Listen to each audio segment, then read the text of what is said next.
Artistry. I am your host, Canary T Robot, and we have another guest star who has done a lot of stuff. You've probably heard his name around town. Slimebeast. Why don't you introduce yourself? Maybe go by... Yeah, I know you go by a bunch of other names too, like that jerk, but... Golly gee willikers, it sure is good to be here. I'm gonna try not to curse. I'm probably gonna fail. Yeah, if you do, it's fine. Okay.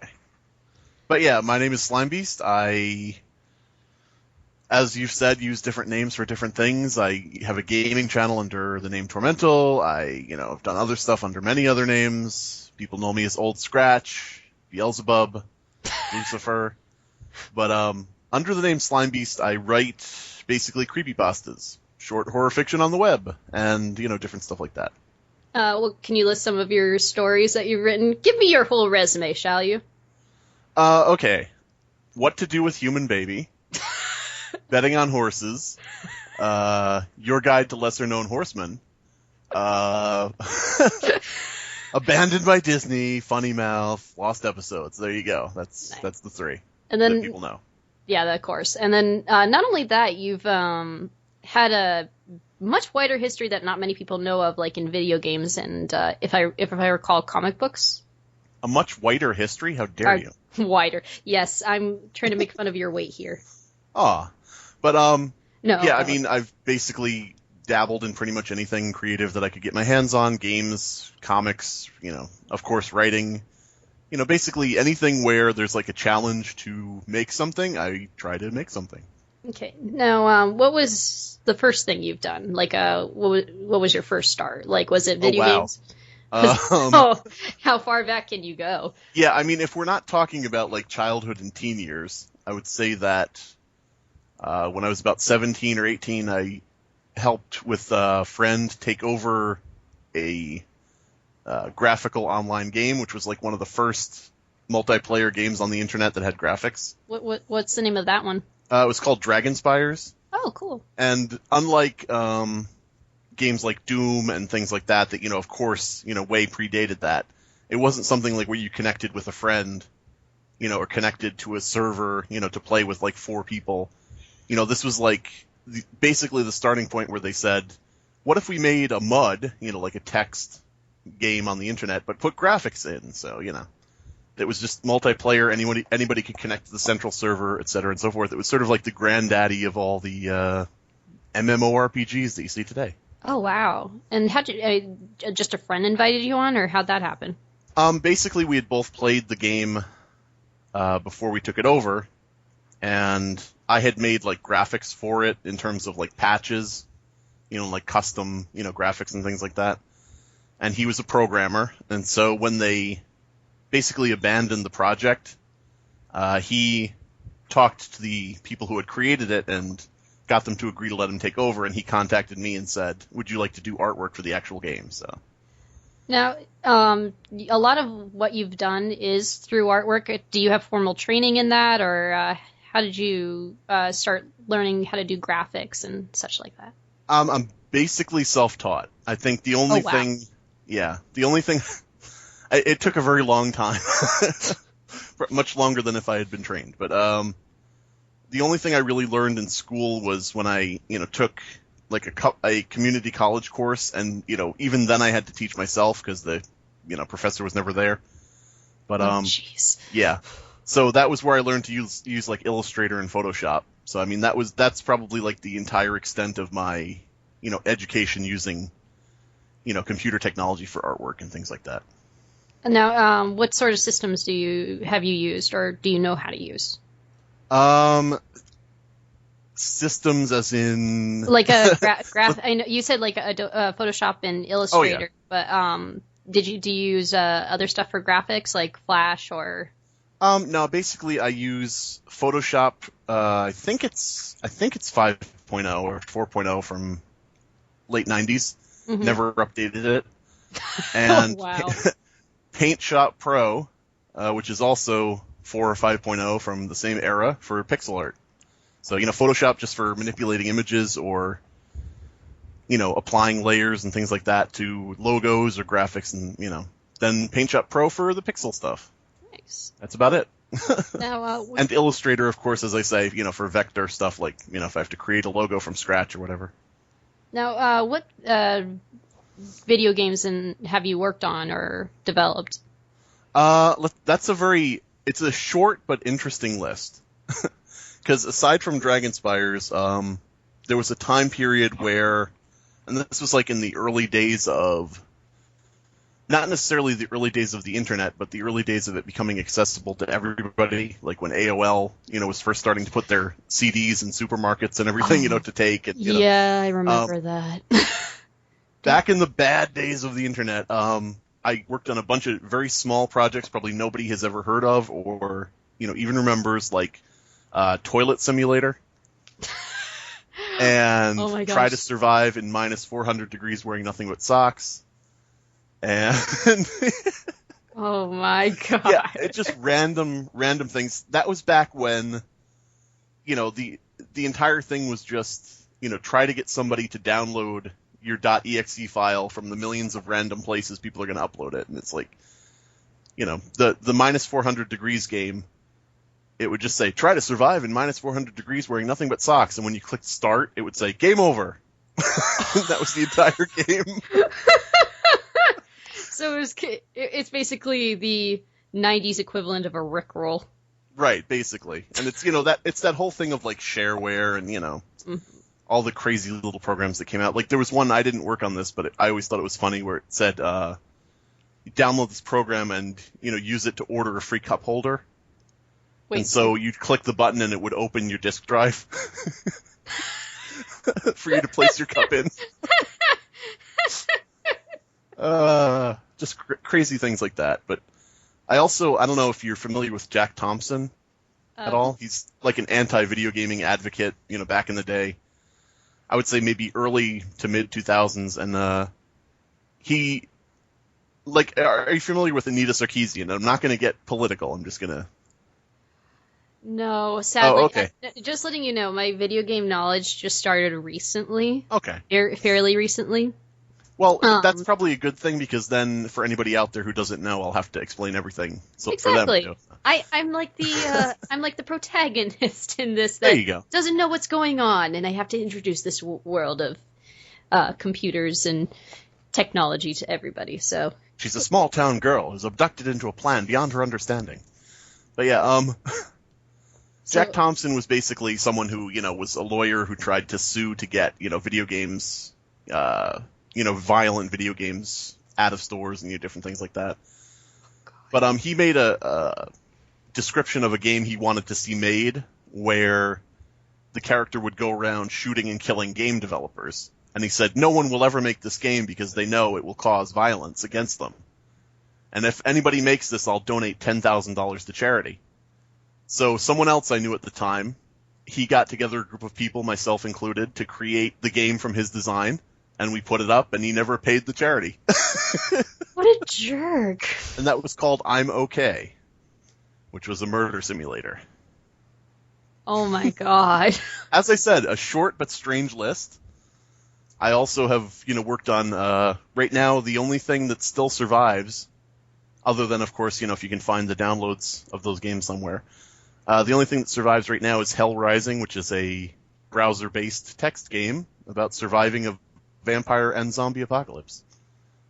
Now, that's all very random things.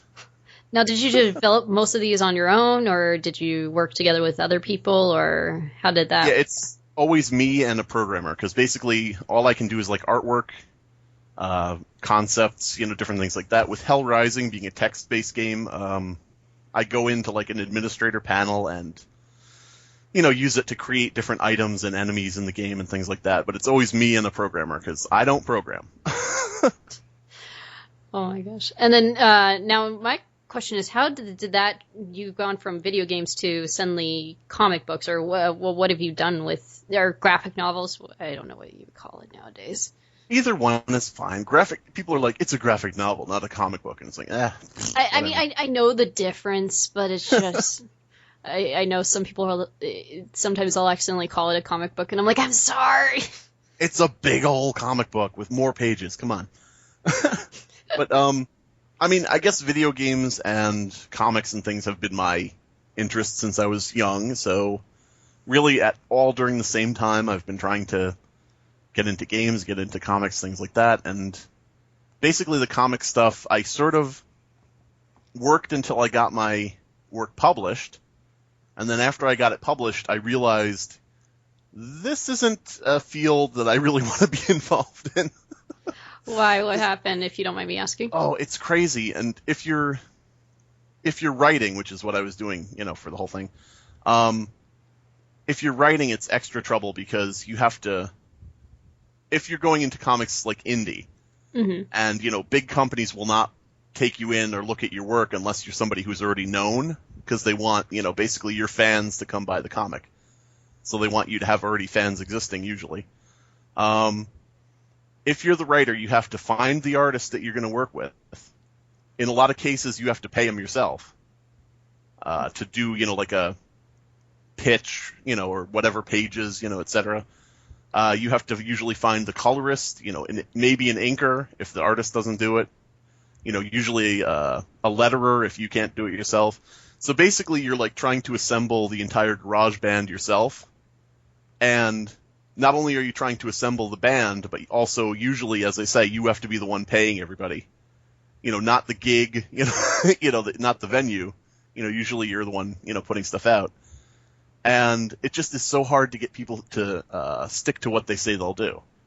So there's a lot of effort that goes into making I'm just going to say comic book, right. Into making a comic book than just, right. I'm just going to draw it myself.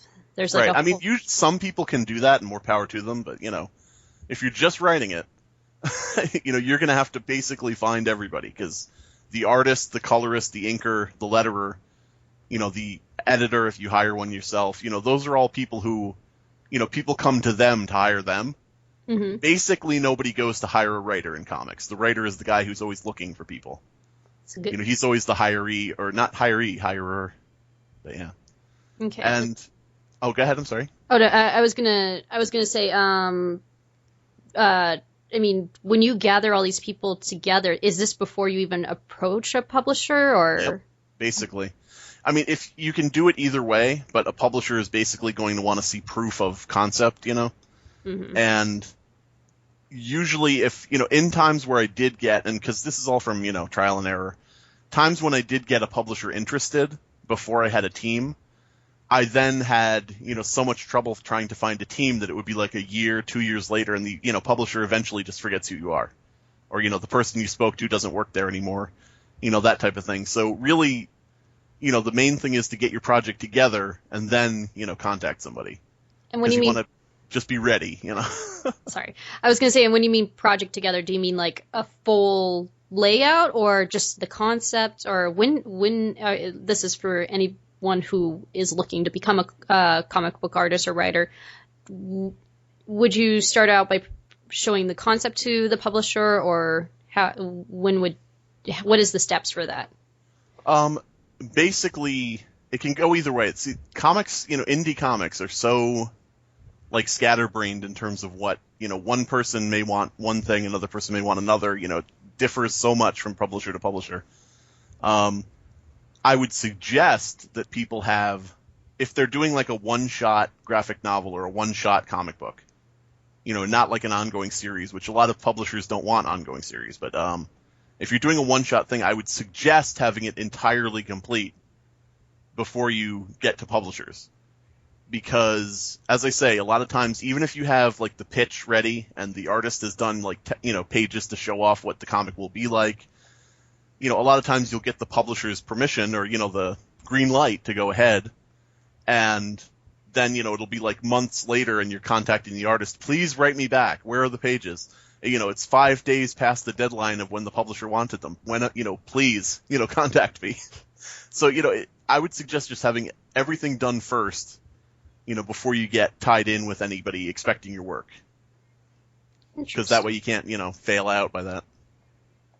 Okay, that's good to know. And no, this is fascinating to me because I understand bits and pieces about, the acting world and getting an agent and such like that. That to hear that I don't know much about the comic book or graphic novel side for agencies, so it's interesting to hear this. There's lots of horror stories about people, Oh God, yeah. Paying somebody for work and the person just keeps the money and they never hear from them again, Yeah, I know. And then I think one of the tough things is finding the right indie publisher that is legitimate and not just like right.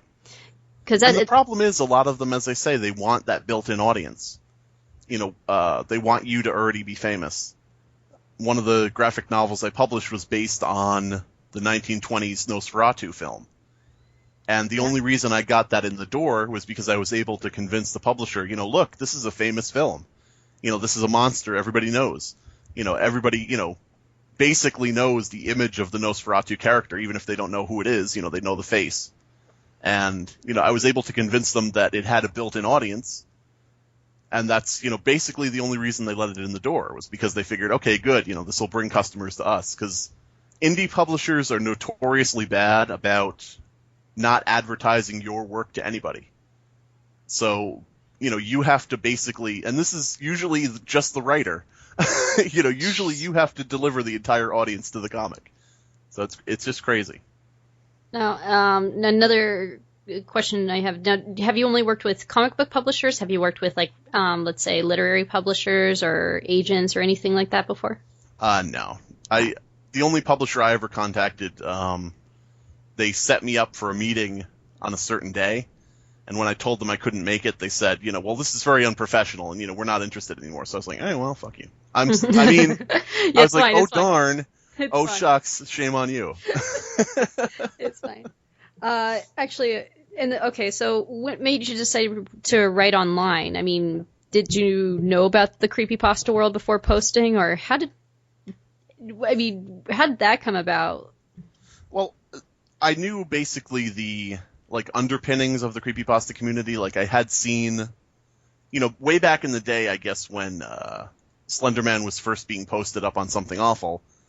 I was in an IRC chat at that point, and I was regular there, and somebody linked the thread, and they were look at what's being posted about these pictures and everything. And so at that point I was like, oh, that's freaky, that's spooky, and I just closed that out, and I never really thought about it again. Saw the picture of Jeff the Killer somewhere, and I was like, oh, that's a interesting picture, for lack of a better term. Never really thought of it again. I looked at the SCP Foundation, looked at a couple things and just closed it out. So I basically have seen all the different underpinnings of creepypasta and of the larger horror fiction community. And it wasn't until I think 2012 that I realized, oh wait, these things are all part of that one big community. This is actually something called a certain thing. It's an umbrella term for a lot of different, stuff. Mm-hmm. And so that's when I started, getting into the idea of, well, I could write some stuff like this maybe, and, I don't know. What was Because I had written short stories before, and, short horror stories, different things like that, but not anything, it's like I said, that thing of if there's a challenge to create something, I'll just try to create it, so. What was the first story you wrote? Was that Abandoned by Disney, or was it something else? I could actually look that up really quick, but I think it might have been Funny Mouth. Huh. And let me just, I know this is thrilling. It's either Funny Mouth or Watch for Willie, which is about a knockoff Where's Waldo poster. And was that were these stories the thing that spanned your popularity so you could start a website and start your own YouTube channel, or was it gained more from your comic books, or what was the time, when was it the peak that you realized, okay, I could actually get a fan base and actually start doing stuff with this? Well, I had a website for a long time called doompuppet.com, and that was the username I was using for a long time. But I basically, when the creepypasta stuff started to happen, and I saw like kind of this divergence from the old stuff I was doing, which was, like I said, like the Dragon Spires type stuff, the mini games, different things like that, which I had hosted on doompuppet.com. When I saw that divergence and saw that what I was doing was changing, I thought, well, I really should, come up with something different to put this under so it's not, like a continuation of something completely unrelated. And, that's when I came up with, I looked for what domain names were available. Mm-hmm. And that's basically what I based my name on, because Slimebeast.com was available. So this sounds like an interesting name. Sordid story. Yeah. I'm like, searching on the website, the domain name sites, and I'm going, Beast Brain, no. Monster Face, no. Just random things. Slime Beast, okay, that's available. That's who I'll be. So that's how it came about, just a randomizer. And, Funny Mouth was the first story. Okay. That up. That's good to know. In November 23rd, 2012. Wow. That doesn't seem too long ago, actually. Yeah. Okay, so... It's not long ago. We're not all dying slowly. We're not, really. Okay, and then when did you start your YouTube channel, Tormental? I think it's a little over 2 years ago. Oh. Because what happened was, up until, I think, 2013, 2014, I had been using... my sole computer was a 2002 Gateway. Mm-hmm. And it had a 28.8K per second dial-up modem. So I had not experienced YouTube. Mm-hmm. I had not experienced, like new online gaming. I was restricted to things, from like 2001 and previous, So once I got a lot of old technology. Yeah. That's crazy. But, once I got, that's why I'm still stuck using old Photoshop and old PaintShop Pro. Is like I got so set in that for like a decade. But once I got, a new laptop and I could access certain things, I saw like I was interested in seeing what, new games were like, basically. And the best way to do that was to look at Let's Play channels, where people were playing the games. Mm-hmm. And like I said, that thing about, if there's something creative to do that's like a challenge, I want to do it. So I just looked at that and I said, I could do this. I could play games and, just talk and be stupid. There's nothing to that. I could pretend to care about things. I can pretend that I actually have a personality. Yeah, exactly. And, I sort of bring to that, this wasn't what I started out with, but eventually I kind of got into the groove, of doing the gaming channel. I bring in sort of like that, if you've ever seen Craig Ferguson back when he hosted, like, that Late Late Show, mm-hmm. where he would just say, that he was a late night douchebag and he didn't, nobody really was watching and, who cares anyway and none of this matters. That was like his, way of doing everything. And I always liked that because I was like, you know what? He's right. A lot of these, celebrity interviews and different skits and stuff like that, really they don't matter and you could just do anything. So, I sort of brought that to my YouTube channel and I'm always like, I'm just a YouTube douchebag and let's see what game I'm going to play today and who cares? This doesn't matter in your life. Let's just have fun, So, I'm not doing any big, great thing in life. Let's just make a stupid video. But, yeah. Now, with all these different things going on, and all the things that you've accomplished, what is like a normal daily, what is a day in the life of Slimebeast like, in terms of like your work? I don't need to hear like, well, I woke up, I got breakfast. So you don't want any purple prose, is what you're saying? Please, God, no. Do you want the truth, or do you want something that sounds good? Truth. Okay. Honestly, I'd rather hear honesty than bullshit. All right. Wake up at noon. Check my email, check my messages, make sure there's nothing I missed overnight. Or over morning and whatever point I'm sleeping. Work on various projects, make sure that nothing's exploding. And, if I need videos for my channel, record videos for my channel. If I have an idea for a story, write an idea for a story.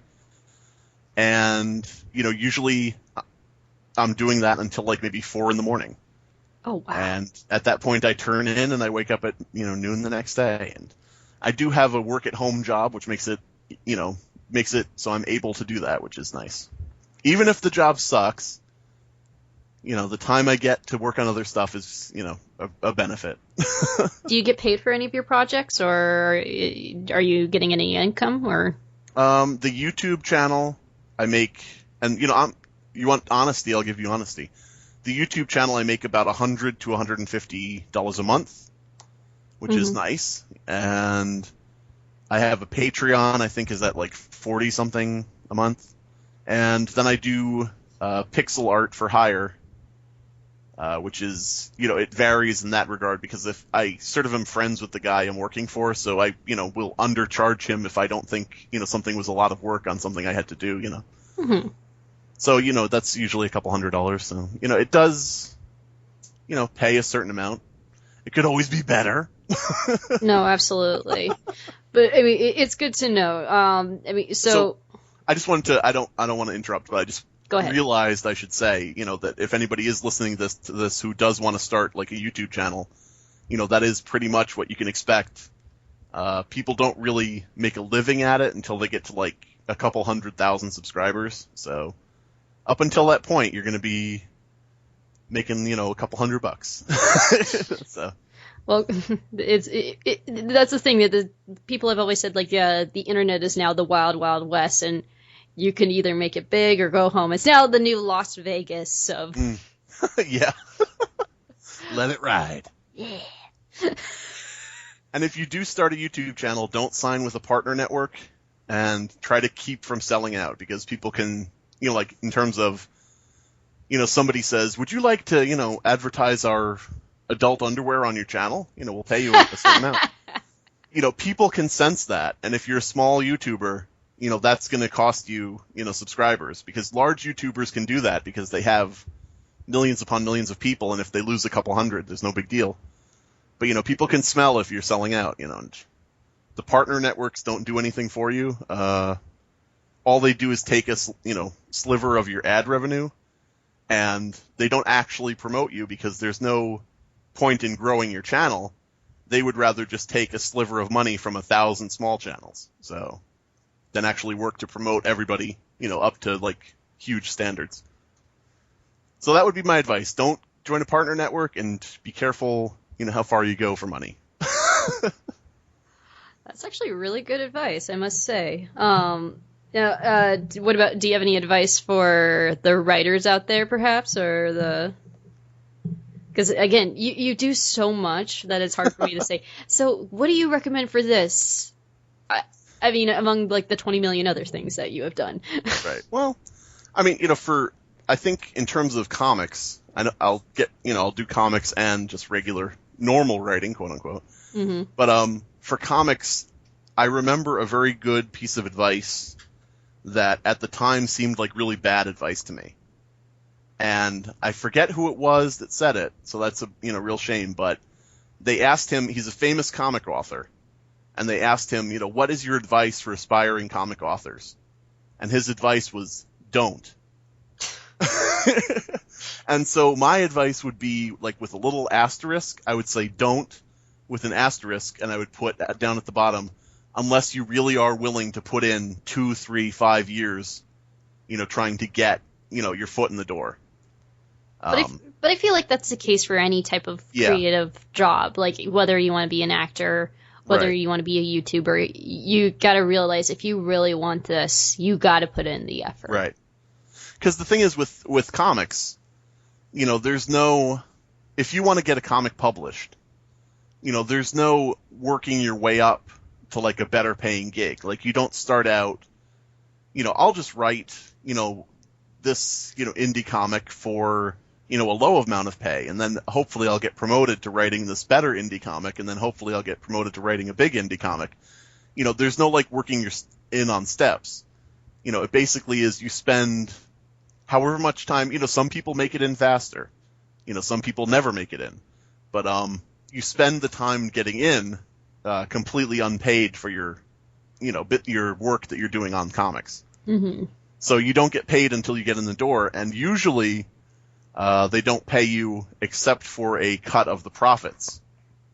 So if your comic makes profit, they give you a percentage of that. If it doesn't make profit, you don't get paid at all. So, that's, like I say, you have to really be willing to work for 2, 3, 5 years, not only hard, but probably unpaid. Probably paying out money, to hire artists and to, do different things like that. And a lot of people do think that, here's my idea, it's a great idea, and once people see it, they're gonna, go crazy and want to publish it. But, you have to realize that, it's not going to be your idea. It's going to be who you talk to, who you meet, who you know, what publishers you get on the good side of. And, then you'll be able to try to get into things because, there's not really much emphasis put on ideas so much as who you are. And then what do you recommend for someone who is trying, how should they, I'm trying to word this correctly, because one of the things I spoke with, did an interview with David, and he said branding and networking has helped him quite a bit, actually coming up with an idea for your... Right. In terms of making sure that your name is recognized and, things like that in terms of branding. Yeah. I mean, that's the thing, it's important to, because as I said, everybody wants you to bring the audience to them. They don't want to have to advertise and bring an audience to you. Mm-hmm. So, creating a brand around yourself or, getting recognized and, things like that are, integral to that type of thing. But I would also say that, in creating this kind of positive energy around yourself, it's important not to get taken advantage of. Because a lot of indie publishers will talk to you and they'll say, you're a really great writer. We don't really have any slot for what you're doing now, but, we really appreciate your writing talent. Would you be willing to look at these other scripts, that we're producing and go over them and see if you see anything that you think should be changed? And so in that moment, you just transferred from somebody submitting their work to a publisher into a free editor for them. And so that's the thing where, you're trying to get in these people's good graces, but you have to, be careful that you don't get stuck as a unpaid employee of the company, No, absolutely. Yeah. So, I mean, it is important to make sure that your brand is great, or, positive in the eyes of the people who want to hire you. But, by that same token, make sure that you're wary. Because, what'll happen is before you started looking at the scripts for them, there was somebody else who was looking at the scripts for them. And where's that guy? He never got his comic published. He just stopped doing it when he saw that they weren't doing anything, and then they, found the next guy to do it. So, it's important not to, be too nice and too ingratiating and too, willing to do things, for other people, to the point where you just spend your time doing that instead of working on what you love, Yeah. All right. I think it's about time to wrap this up. You got any last minute advice or anything? I guess since I didn't get to the writing creepypasta or short horror stories or short stories, I will just say as my wrap-up thing, do it is the most important thing, to actually do it, not just think about it, not just plan to do it, actually just do it. Actually put it out there and ignore anybody who's hateful about it. Don't take to heart anything anybody says if they're telling you to stop writing. If they're saying this is bad, you should feel bad, never write again. Ignore them, they're a loser. Continue to grow as an author, even if your story is crap. Eventually you're going to write things that are not crap. So, don't give up. Just do it. Keep doing it. Write until you explode. That's it. No, that's something I've always heard from writers, is, keep practicing. The more you write, the better you will get, and the more you will learn.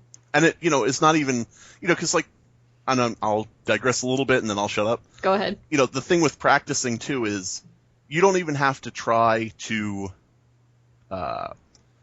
purposefully and consciously get better.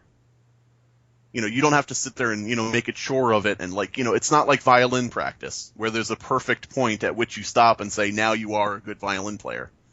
You just write the stories, see what you would change, see what other people say, take that on board or ignore it as per your, particular whims about what makes you happy as an author. And, you don't really even need to practice in terms of reaching a goal. Just keep doing it and just keep trying to make yourself happier and happier about what you're doing. Yeah, that's it. Aw, that's such good advice. Where can we find you? It's time for the plugs. I would prefer that you don't find me. I'm a private person. No. Slimebeast.com is basically everything I do is linked there somewhere, so that's what I give people. Nice. My YouTube channels, everything. Just go to that website and you'll find everything. Slimebeast.com for all your horror needs. Thank you. This podcast is a part of the Benview Network. You can find this and other podcasts like it at BenviewNetwork.com.